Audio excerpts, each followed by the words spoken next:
something drastic needs to happen because each variation of the roster has like these strengths, but it feels like we need all those strengths together, at least some of those strengths together, and that's been difficult to form. So something needs to change. I think there will be a lot of pressure on us as staff and on the players as well to figure that out before we even get into practice for Monday, and then know exactly what we're going forward with come Monday. Oh, hey Darius! I swear to God, if you talk to me again before I had my morning coffee... Dude, calm down, man, calm down! Brain effect awake for a perfect dose of caffeine.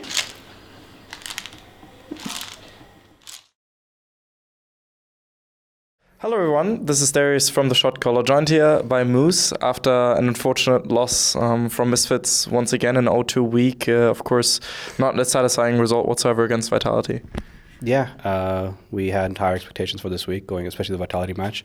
I think we just dropped the ball collectively, everyone.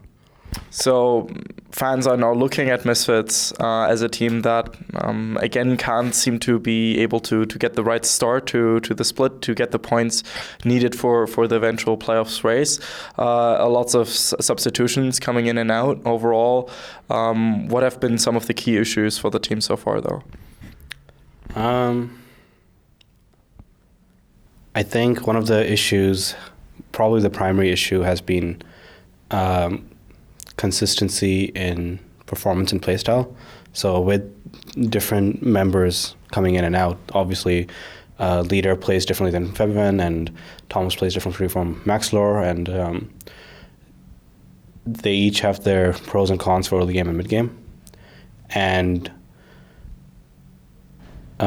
it's felt like every time we try to tackle one side of the issue, the other side of the issue starts showing inconsistencies, and we try to tackle that, and then the first one. So it's, for the most part, it's been inconsistencies in performance, honestly, and all around.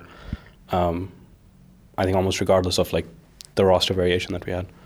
Mm-hmm. So what, do you draw anything already from the roster variations that were there? Leader got to play twice. Of course, one of the matches is against Caps. When you have to play against Caps, that's an unfortunate situation to be in regardless.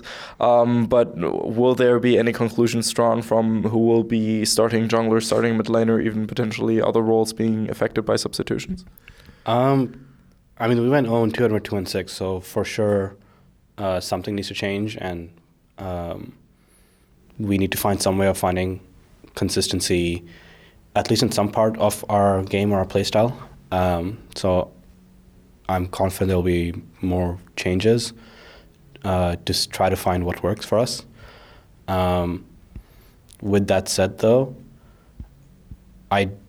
while the roster changes have been one of the reasons that, like, the byproduct of the roster changes has been some of the inconsistencies, because when you're practicing, obviously, when you change players around, and this was expected, since you change players around, the way they communicate changes, the way they play changes, especially with someone like Leader, for example, assassin-only player, super aggressive in your face. What's his in-game name? Thomas. Kire. Kire. He plays really aggressive early game, and he micromanages a lot. That has its pros and cons in early and mid. So it's been a learning experience, because individually the other two, Fev and Maxlore especially, it feels like they've stepped up from where they were week 1 and week 2. Even though we went 1-1 those weeks, we weren't quite happy with that, which is where the changes started coming in the first place. With that said, though, I don't quite know what that'll be yet, because we still have to decide. But for sure, there'll be like a roster that we'll be looking for that we'll try to consistently work with. Right, so no more. Once the roster has been found, we don't expect too many variations, but it's undecided when that roster will be found, essentially. Yeah, because at the end of the day, we need results, and no variation has shown like consistent results. So what have been the last like 2 to 3 weeks been like, given that Rift Rivals was in between, you got another week of break? So how did the team use that time to now improve, essentially?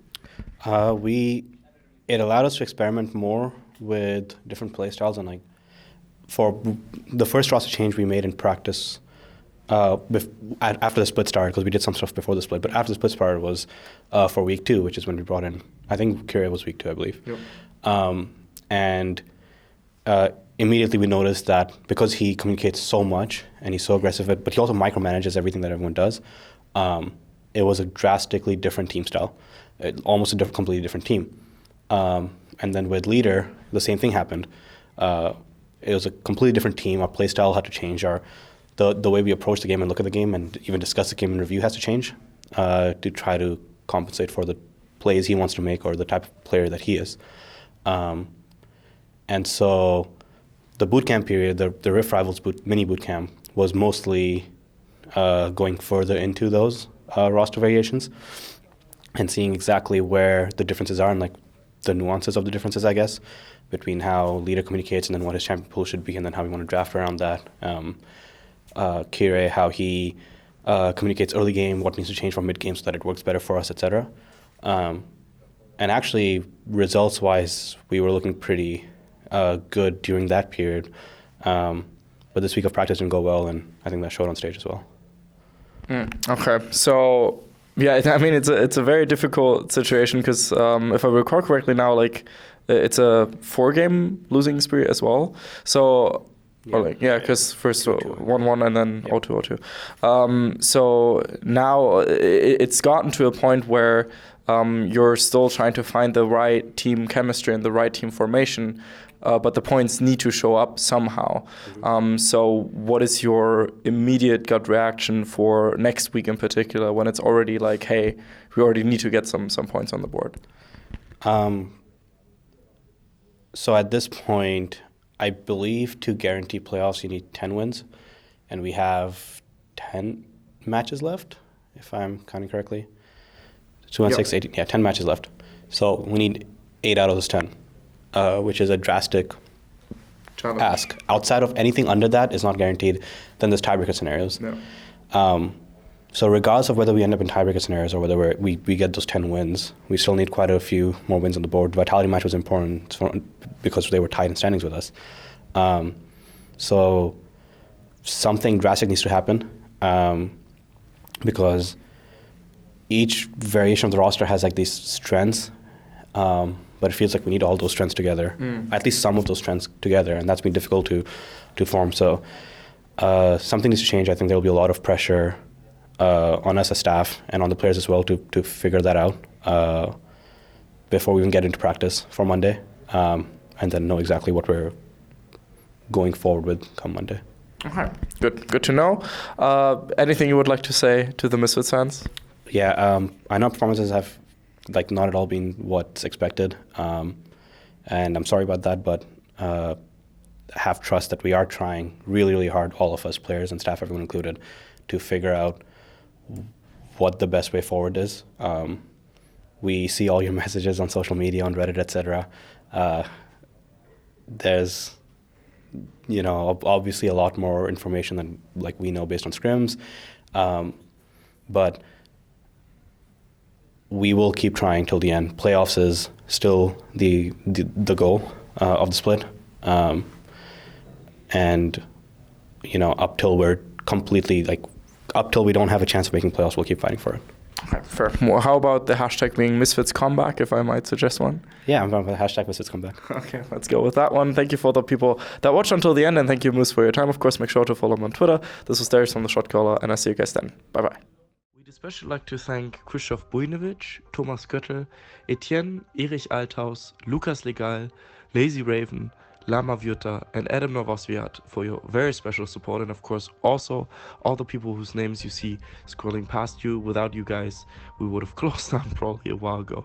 So thank you so much for your help. Thank you.